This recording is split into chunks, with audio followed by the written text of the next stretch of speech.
Hearing Jean Sturman, and today is April 29th, 2011, and we're in the library room of the Jewish Community Center in Dallas, Texas. That's just set. That's it. Yeah. Okay, but what we're going to do is we're just going to talk generally about yourself and your involvement in the Jewish community in Dallas and your family. So let's just start out with your family, your parents and. I had them. Did you? Well, that's good, because we have other Had a problems mother if you and didn't. father. I had grandparents who lived here. Okay. And their names? My mother and daddy were Morris and V. Lehman. Daddy was the pharmacist. And my grandparents were Isaac and Sarah Weinstein. They were mother's parents. And my grandfather had a neighborhood grocery store in North Dallas on Travis, which is near Travis Walk, long time ago. I mean, it was just a little neighborhood grocery store, and we all lived together. And I haven't ever figured out if my mother lived with my grandparents or my grandparents lived with my mother and daddy, but they all lived together, and it seemed to work fine. I have a brother and a sister who both live here in Dallas. Yeah, their names are. Charlotte Weberman and Ted Lehman. And You know all of these. So were you living in North Dallas when you were born? No, I was born in North Dallas. I lived in North. I never lived in South Dallas. I only lived in North Dallas. I went to Ben Mile grade school, which is on McKinney and Fitzhugh, and I went to North Dallas High School. And what synagogue did your family go to? Oh, they always belonged to Tiferet. Always belonged to. My grandparents were members, and I was a third generation. I am a third generation at Tiferet. Okay. And while you were growing up, were you involved in any Jewish activities or organizations? No, they really didn't have, well, living in North Dallas, I wasn't as involved. I really don't remember that Tiferet had a Sunday school as such. And because of that, I attended Sunday school at Shereth Israel when it was down on Pocahontas. And I remember we met on Sunday morning upstairs in the women's section of the shul. And when you, as you said, you grew up in North Dallas, was that still a Jewish neighborhood when you were growing up there? No, I was an oddball. Haven't changed. There were very few Jewish families. No, almost everyone lived in South Dallas. It was before they started moving north. It just happened that my grandfather had the grocery store there, and that's where. So actually the people you mostly grew up with were We're all Gentiles. Okay. And did you have any problems with that growing? Thank you. I was thinking I was trying to. You have to tell me, because I wear hearing aids and I don't hear myself the way other people hear me. You're. I mean, there was anti-Semitic. I mean, there were neighbors up the street, the Hager boys, who were Catholic. I mean, but it's not anything that you don't face now. I mean, it wasn't. At the time, we didn't know the difference. There's a whole difference of times. Now, this would have been about, now I forgot to ask when you were born. Can I ask that? Sure, 1929. Okay, so you would have been going to school in the 1930s. Okay. And so if you're living in North Dallas, you graduated from? North Dallas, 1946. I was 16 years old. Well, and when after you graduated, did you go to work or go to school? I went to work. I went to work for Magnolia Petroleum, Downtown. which was downtown in the Magnolia building, which was part of Saucony Vacuum, Standard Oil. And what sort of work were you doing there? At 16, I think I was called a flunky. I'm not sure. I had no particular position whatsoever. That's right. Now, I know that at some point you got yourself married. I got married very young. Yes. We were both 19. You were both 19. Well, where, did you already know, your husband's name was Sam? Yes, it was really interesting. Sam and I both went to junior high together. Do not remember knowing each other. Could have, and probably, and it was after graduation. We met right after I graduated high school. And so you went out for a while before you got married then? You didn't marry till you were 19? We went together about 18 months. Right. And you were married at Tifereth Israel? No, we were married at the Melrose Hotel. Oh. Rabbi Annis, Cantor Kaplan from Shereth Israel, and Rabbi Lefkowitz. I was definitely married. I was going to say. I was more than married. And what was your husband doing at the time? He was going to A&M. Okay. So, did you stay in Dallas or? For a while. And then, yes, I stayed here, and then he left school and came back to work. He worked for his uncle. His uncle was Ed Tankus, who was a tailor downtown. Oh. And you started a family at some point, because I know you have children. We have 4 boys. 4 boys. And their names are? Their names? Mm-hmm. Stephen, Scott, David, and Daniel. Just to get it on the record. 2 S's and 2. I got it. Remembered them right. Yes, that's right. Okay. Now, after you married, did you, as a? I went to work. You went to, still at Magnolia? Or? No, I worked for Massey Harris. It was a farm equipment company. Oh. And this has to keep going, right? Well, their trademark was, no. Their trademark was, we stand behind all of our merchandise except the manure spreader. That was what they were known for. But Massey Harris, I think, is now part of Deere. So you were very busy if you were working and having children. Well, we didn't have children right away. I was 22 when I had Stephen. We were married almost 3 years before I had Stephen. And did your husband belong to Tifereth Israel? Sam grew up at Temple. He was confirmed at Temple.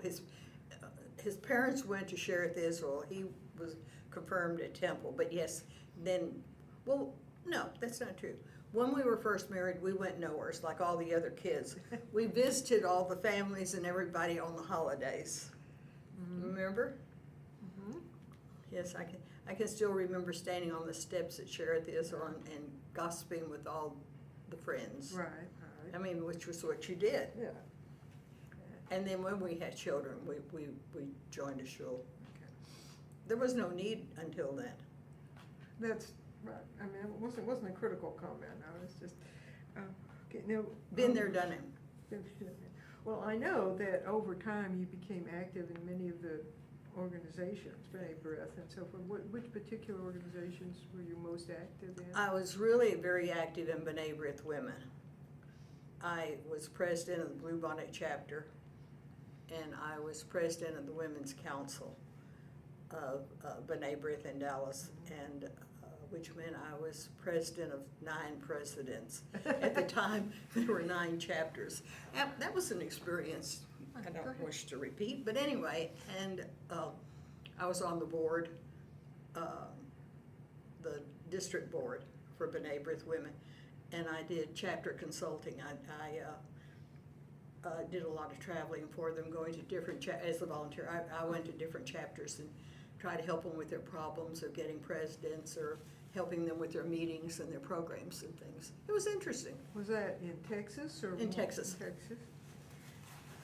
And I guess your children grew up then, and they went to Sunday school. We moved to Richardson. Oh, you moved to Richardson. We moved to Richardson before the children started school. When we were first married, we lived in Casa View, near Golden Acres. Oh. And then when I was pregnant with David, who's my third, we bought a house in Richardson. And we moved out there, and all the kids went through the school in Richardson. Richardson was still a fairly small town. Very at the small. time. It was great, which is not, but on Friday night when they had the football games, the whole city shut down. You couldn't get gas, you couldn't get a grocery store, you couldn't do anything. The whole city closed down and everyone went to the ball game. It was a good place to raise kids because it was small and family oriented. Mhm, mhm. And there was no any sentiment, there was no Okay. problem. Good. And so now all this time, were you still working at Massey Ferguson or? No. I stopped working when I had Stephen. So I was doing nothing. Well, you had several children at home and a house and. That's not true. I worked for the Richardson Daily News, which was a weekly. I was their advertising manager for a couple of years and sold advertising for them. Uh-huh. And I did that when I had the children, when we were still in Richardson. And then, excuse me.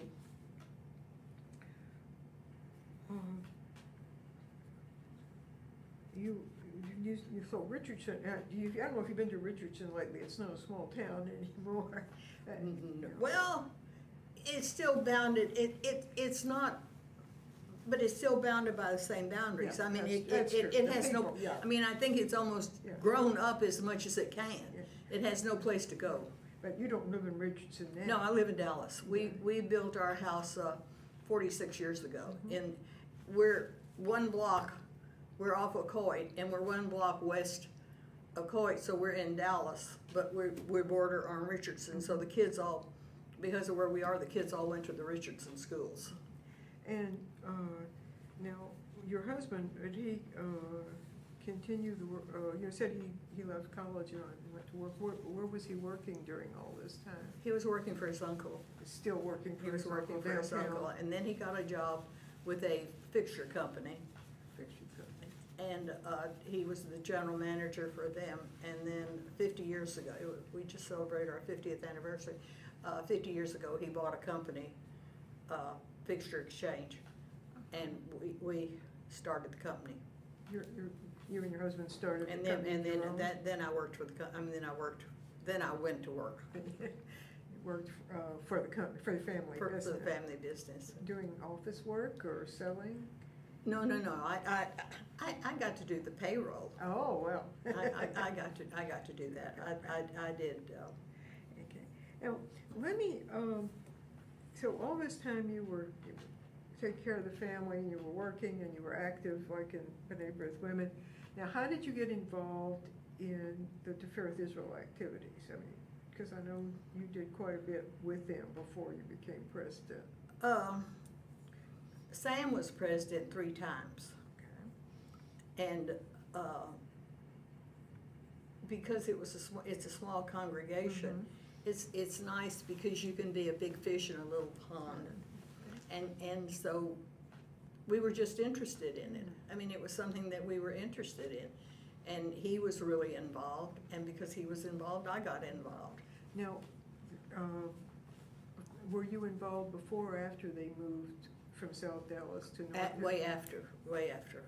They were already out here. And now, just briefly, let's talk about, you mentioned in this article that, you were the first woman president. Now, how did that come about, given the... They ran out of people to ask. Well, but it was traditionally an Orthodox... It is. It's not, it still is an Orthodox shul. I think over time it has evolved. That shuls, at one time the shul was ran strictly on a volunteer basis. I mean, everybody, the people who did the secretarial work, well, I think they paid a secretary, but most of the people who did the bookkeeping and all the other things were volunteers. And then it became a business. It becomes a business. I mean, you have to have money to pay the utilities. I mean, it's no longer just a volunteer type of atmosphere, and which is what happened is that it was just volunteering. And you were one of the volunteers? Yeah, I didn't have any better sense, but Well, I had a lot of kids, and it was easy to get involved with the kids program and with things that were going on.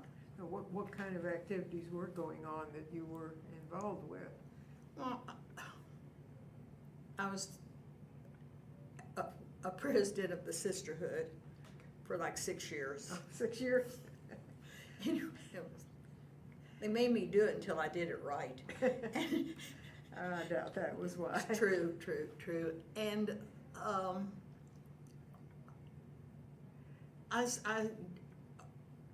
was vice president in charge of the office because of my experience in working in the business. I sort of took care of the office work. I mean, of making sure the checks were written, of the secretaries and that kind of thing. I hadn't thought about this in years. Well, that's why we want to get it on the record. I really don't, it's hard to think. I know, well, you've forgotten everything you did because you did so much. I enjoyed it. I enjoyed the volunteerism, I have to admit. It's fun. So you said, I know you said they ran out of people to ask, but there must be another reason they asked you to be president besides that. I sort of worked my way up. I was vice president of a lot of different committees, and I did a lot of fundraising for them, which I desperately hate. But I had done some successful things, and not to toot my own horn, I guess I did what I was supposed to do and got it accomplished, and therefore that was what was needed. But there was some people who objected to electing you as president? No, Nobody? not people, men. Men, okay, just the men. That has to go on the record. No, the women were very thrilled. I have to admit, I had a great deal of support from the women. They were really supportive. The men were not so. I thought you should be pregnant barefoot in the kitchen. But they did did they let women be members on their own? Rather than, sure, of course. So. If you're saying, oh yeah. Our being traditional, we sort of split between being Orthodox and conservative. Our service is Orthodox. Yeah. We use an Orthodox service. We have 2 kitchens. We keep strictly kosher. We have separate seating for men and women, and then we have joint seating for those who want to sit together. And it's recognized that way. Well, did these men who were objecting, did they make, did they get rather vociferous in their objections? They were chauvinistic. Okay. We'll let it go with that. But they stayed members. Oh, sure. Oh, no. I did not get rid of it. Oh, I swear. I actually brought some in, but I did not get rid of anyone. They were not particularly kind, but it's okay. We weren't kind, you mean like in board meetings? Or? Well, no, I had a real good friend. I guess it's had, I'm not sure how I feel about it right now, who came up to me after a meeting and said, I really like you, but I hate you being president. This seemed to be the feeling. They were not willing to accept that you were president. And the thing is that when I came into term, I said, it really ceased to be just a religious institution like any of them now. It's a business, and it's a big business. If you look at a budget, it is, to keep up the plant and the help and what's required. It's a large, so I very carefully stayed away from the religious side of it. Okay, we had we had a rabbi and the Gaboyim and the head of the religious committee, and I really had nothing to do with that. I didn't try to get on the bema because I knew that was not a thing to do. My job I felt like it was to take care of the business end, which is really what I did. They survived. They survived, and unbeknownst to me, after I had been elected president-elect, the rabbi resigned in the middle of his contract to start another shul, as it happened. and we really had some major problems. But I found a rabbi, and we held the shul together, and we held it together as it is today, and it's really doing well. I'm rather proud of it. Who was the rabbi who resigned? Rabbi Cohen, And who was the next rabbi? Rabbi Zell, the one we have now. Have you met him? He's a charming man. He's a lovely man, and he and his wife have really been an asset. If I've done nothing else, I really think I did something great in having hired him. Well, when you were going through the hiring process, was there any problem with candidates who weren't used to having a woman president? Oh yeah, but it was quite interesting. And then they tell you one thing so that you will bring them in, and then when you bring them in to interview, they don't mean what they say. Were there, let's see, so I guess there aren't any other Orthodox synagogues in Dallas who've had women presidents, are there? There probably won't be. Well, I hope there will be. Like I say, there is nothing wrong. I mean, there is no reason, as long as you're interested. You have nothing to do with the religion. You're not ruining it. You're just running it. Mm-hmm. I mean, it would be like running an office. I mean, there's nothing wrong with it. I'm not sure the rabbis some of the Orthodox rabbis quite agree with me, but it's okay. We don't see eye to eye on a lot of things. Well, let me go back just a little bit. Okay. All this time you were working, now you were working in businesses that were like downtown in Dallas before you and your husband, started your own company. Were there very many Jewish people working in those companies, or were you the only one? You remember any of your coworkers or your employers? Well, like at the Magnolia Company, I mean, it was a national company, and therefore you were allowed to take off the holidays with no penalty. I mean, in other words, you didn't have to use vacation days. They understood that was your holiday, and that was agreeable. Massey Harris was a rather small company, and there weren't. There were quite a few anti-Semitic companies in Dallas that you knew to stay away from. I mean, that you avoided very try and get jobs. You avoided very carefully. There's no sense in breaking ground. I mean, why go somewhere where you weren't wanted? She's going to check. Are we about out of? No, I'm gonna put pause. No, we have plenty of time.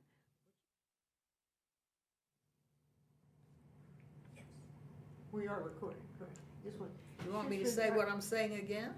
No, that's okay. You were saying that I'm saying that, the business moved to Fort Worth? yes, we started in Dallas, and about, I lost track of time, probably 36, 37 years ago, we were at Fair Park. We were next door to the post office at Fair Park. Okay. And they were talking about redoing Fair Park, which they did, but at the time they were doing it, our building was going to be the parking lot. And it's hard to manufacture when you're under concrete. We really couldn't quite figure out a way to do it. About 6 years before, we had bought a second business in Fort Worth, and we just decided to combine the two of them, which we did. So we moved our Dallas operation to Fort Worth, and we have continued it there. We originally started in Dallas. I think the problem that I find with Dallas is the competition. I mean, when I was growing up, there were probably 4 shuls. There was Shereth and Tiferet, Gudasakum, and Temple, and the little Romanian shul that nobody belonged to. But anyway, and now there are 27 or 28 shuls. Wow. And somebody gets mad, and 9 men pull out, 10 men pull out, and they start a new shul. On every corner, there's a shul. In Fort Worth, they have 2. They have the shul, conservative shul, and they have the temple, which are right across the street from each other. And they have a small Chabad, which is very nice. But there's not the competition. It's still a family type of community. I mean, everybody helps everybody else. I mean, you have a bar mitzvah and everybody goes in and begs for it.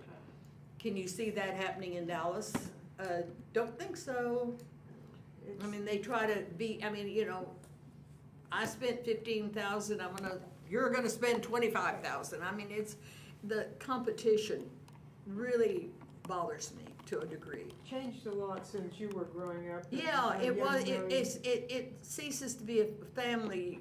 I mean, it's not that feeling of friendship and intimacy or something like that. So you felt when you were young, even though there were several shuls and a temple and all, people still were more part Well, of I the mean, community? but each one was an individual in its own, you know, I mean, they were individuals in their own, and now it's not so. It really isn't so. But it still is in Fort Worth. It is in Fort Worth. And, like they have one, AZA chapter, they have one BBG chapter for B'nai B'rith. I mean, all of the kids, you know, those that finish at the shul or the temples, I mean, they go into one or most of them, or they go into Tafish. I mean, and it's just a real friendly type of atmosphere. Of course, the Jewish community in Dallas is much larger now. Well, that's, I mean, and it's gotten, I think Dallas has gotten too big. I mean, listen, you used to tell somebody, you know, you turn at the Texaco station. Unfortunately, the Texaco station is no longer there. I mean, and I get lost in my own, I mean, I have to tell you, I get lost here, and I thought I was pretty good about knowing where I was going, and not anymore. Because it's changed so much. It's changed, and, I mean, it's the times. I probably would have done better to live in the 1800s with a horse and buggy. They weren't using horse and buggies even when you were growing up. No, but 1800s, see, I don't have a computer. You don't have a computer. I don't have a computer. But if you were still working, you'd have a computer. No, I don't, I didn't want one. You didn't. I can use a computer. Mhm. I'm not great, but I can use a computer. I just don't want one. I don't want all the garbage that comes on it. I don't want, if I have something to say, I want to be able to talk. If I want to invite you to dinner, I want to call and say, do you want to come to dinner? I want you to answer me immediately. I don't want to send you an email and then have to wait until you answer me back. I want the human contact. I think it's cold and impersonal. I dislike it. You feel a lot of that human contact has been lost lately. Oh, there's no way. And I mean, listen, I go to my son's, I stay with one of my sons, like for the Seders for Pesach, and you know, and I watch his son send him an email or a text him saying, do you need anything? And he'll send back, bring ice. He never talks to Brent. And I'm saying, don't you talk to the child? I mean, you work on a machine. I mean, it's. Well, now, how many of these grandchildren do you have at this point from those 4 boys that you had? I have 8 grandchildren, 4 who are married, so I have 12 grandchildren. I have 5 great-granddaughters, and I'm expecting a 6th one the end of July. And after having the 4 boys, having all of these girls is something really unique. I mean, it is really unique. It's marvelous. Gives you a different. Oh, it's great. Kind of as when we get together, there are 25 of us so far. When Katie has her, maybe there'll be another one. Okay, but is there anything else that you think of that we should know about growing up Jewish in Dallas, living Jewish in Dallas? I just assumed everybody did. I mean, You think everybody did the same thing? Is that what you're saying? well, Because they didn't, you know. Well, yeah, I mean, and particularly the neighborhood I lived in, no, I mean, nothing was made of it. And, you know, my mother gave me lots and lots of advice. Most of it went all the way through. I mean, you know, it was movie meisters and stuff. But she said the 3 things you never talk about. You never talk about politics, you never talk about religion, you never talk about sex. I mean, that was that generation. I mean, you know, and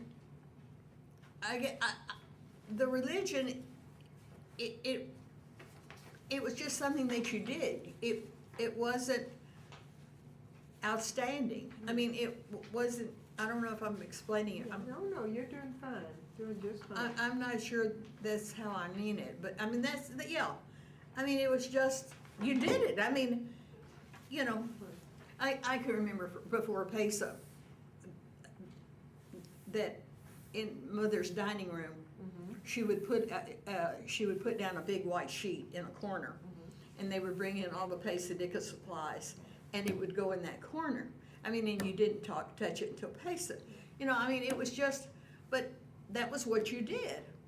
My grandmother used to make homemade wine, cherry wine, and she had a big crock, and she'd soak the cherries, and she had a dresser, and it sat sort of catty corner in the corner, and the crock sat behind it, and that's where the wine, I mean, and we had the wine for, see, but these are things that are lost. That's why we like to know about them. I mean, they're just. If you don't tell us about them, your grandchildren, your great-grandchildren won't know about them. I mean, you know, they're just lost. I mean, and it's a shame. It's a shame that we have become so mechanized, if that's the word. Well, but I forgot to ask when you were talking about your grandparents. Now, one set of grandparents lived in Dallas, right? What about the other? Daddy's mother died. I'm named for her. So Daddy's mother died when he was 16, and his father lived in New York, and as I understand was president of a shul up there. No, Rest of the family. Yeah, but I didn't realize it. But as he got older, then Daddy had 3 brothers and 2 sisters. But for some reason, he came and lived with Mother and Daddy just before he died. And were your grandparents born in the U.S. or were No, they were all born. Daddy's from Australia. I mean, from Austria. He's the only one of the 6 children that were born in the United States. And Mother's parents were born in Russia, and they met on the boat coming over to America. They come to New York first, or They came to New York. And Isaac and Sarah met on the boat. On As the I boat. understand, that's the story, coming over here, and they married. And Mother was the youngest of 3 children. That she had 2 sisters. And did any of your aunts and uncles live in? They lived in Dallas. Aunt Ruth was a fine, and Aunt Katie was a Shessel. I mean, if you lived in South Dallas, you knew my aunts. I have. You probably knew my What cousin. about your connection with Jewish Family Service? Well, we haven't gotten to that. Are we getting to that now? Oh, well. Sure, why not? We've got time. We want to go to. When I was president of the sisterhood, I went to a meeting that they had, and they were announcing a new service that they were starting, and it was called Senior Express. And what you were doing was you were matching up seniors with drivers, and you got tickets from Artreach, and you took the seniors who didn't drive at night out. And Beverly Tobian was in charge of it, and really sounded like an interesting program. So I said I would like to help. This was 26 years ago.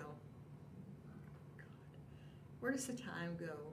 I don't know. It was 26 years ago. So Beverly and I did Senior Express, and I started working for Jewish Family Service as a volunteer. And right after that, they started the the immigration program. I mean, they were bringing in, and I worked in that, and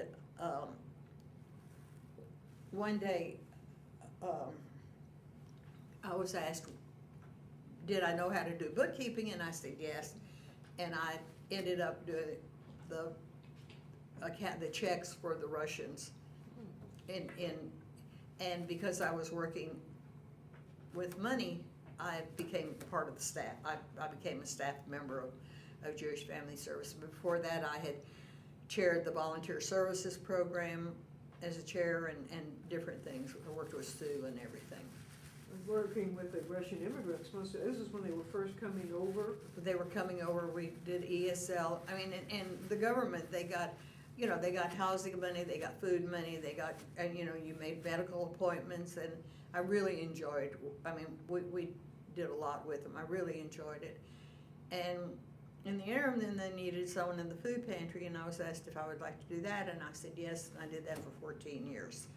And you keep forgetting all these things you did because you take it for granted that you did them, but not everybody did all those things. Well, it's a long time.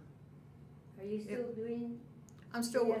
I'm not, I really had to resign off the staff because I couldn't do presidency and staff. It was, the first year, I was split so hard, I just couldn't do it, and I told Michael, I had to choose, and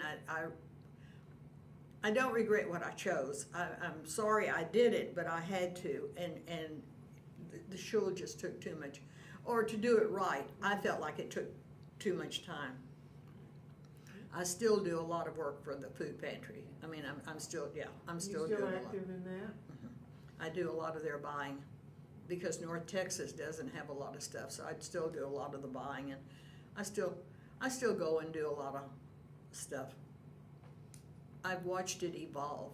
I mean, when I was a kid, anyone saying they had to go to Jewish Family Service, it was a shande for the neighbors. It meant you had a problem that you didn't want to talk about. Even though you had you had problems that everybody else had, you didn't want the neighbors to know.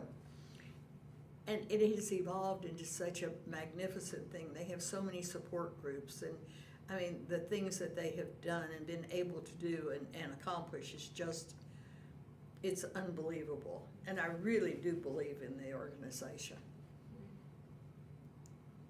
Name some of the departments, because it is amazing. I'm sorry. Name some of the departments or the areas that they cover, because it is amazing. What they do? Yeah. Well, you know, they have a cancer support group. It has really grown because people didn't realize it. They have, I don't think this is the term for it, and I cannot think of another word, the abuse. I mean, they had for a long time, they had a really thriving adoption group, group that has just been unbelievable. They started a group with the kids about social skills. They have a program going on in the schools.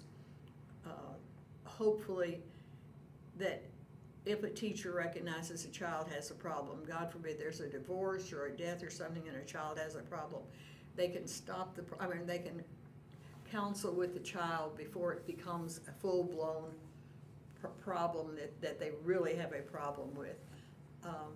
Is that some of them? Yeah, and then you have a grievance. ESL.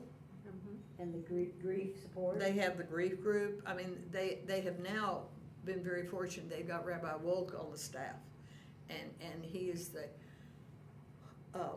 he's actually the rabbi for the community, because it's amazing how many people have no affiliation.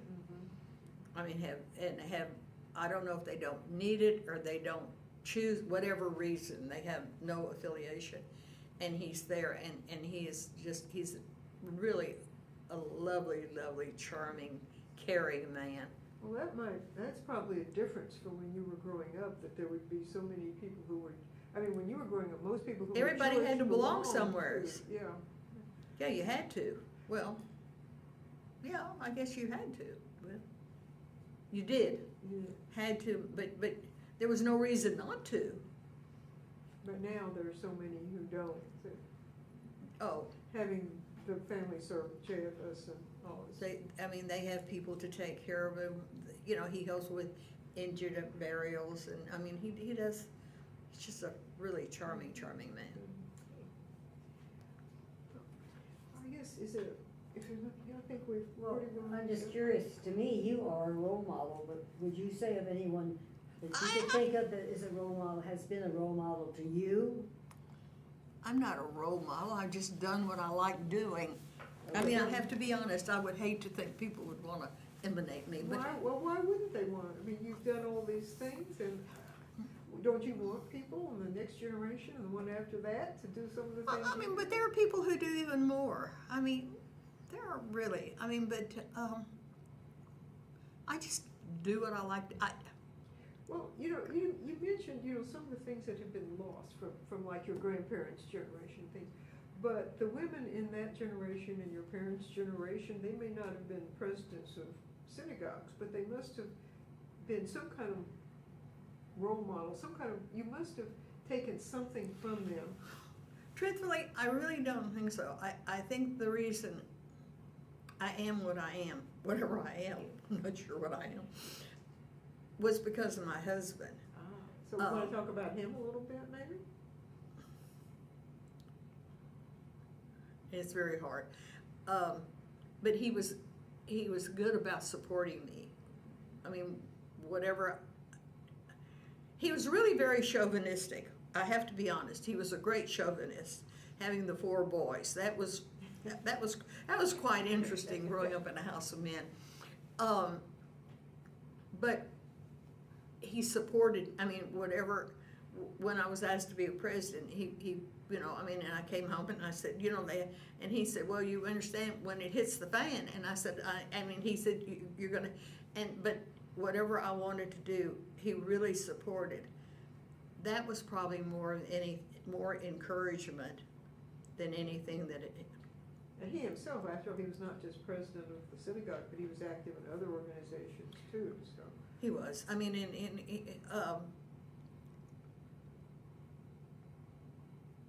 I feel that if you take, you have to give back.